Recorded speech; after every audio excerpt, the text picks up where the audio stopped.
បាទពូមិញសូមពូមិញខ្ញុំចង់ដឹងពីចំណាប់អារម្មណ៍របស់ពូមិញដែលអញ្ជើញមកពីក្រៅប្រទេសមកបើកបាននេះតើពូមិញមានចំណាប់អារម្មណ៍ណាដើម្បីនេះតិចថ្ងៃនេះមានមោទនភាពជាពុនពេកមកដែលរដ្ឋាភិបាលបានអនុញ្ញាតធ្វើបានឲ្យពួកយើងខ្ញុំចាជាប្រជាជនចាហើយក៏សូមថ្លែងអំណរគុណដល់រដ្ឋាភិបាលនិងក្រសួងពាក់ព័ន្ធទាំងអស់ក្រុមការងារទាំងអស់របស់រដ្ឋាភិបាលចាទាំងថ្ងៃនេះខ្ញុំមានក្តីសោមនស្សខ្លាំងមែនទែនបាទ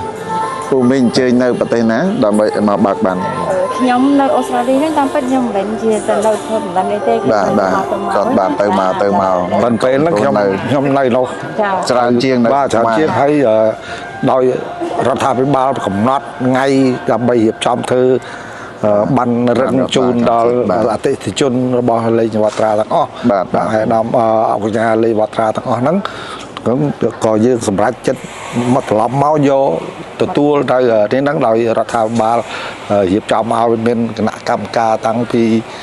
ក្រមការងារក្រសួងដែនដីមានមន្ទីរខាងខេត្តកណ្ដាលមានពលអាជ្ញាធរណាខាងភូមិឃុំអីទាំងអស់ចឹងសូមអរគុណទាំងអស់គ្នាបាទ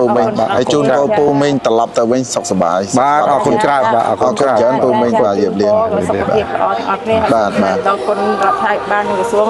ចាមានតែថាអរគុណហ្នឹងហើយអត់មានអីគេថាអរគុណហើយថាអរគុណទៀតចាបាទអរគុណច្រើនពូមិបាទហើយខ្ញុំមកព្រាមក៏បានទៅក្រសួងទៅមន្ទីរអីទាំងអស់បាទអរគុណច្រើនបាទអរគុណចា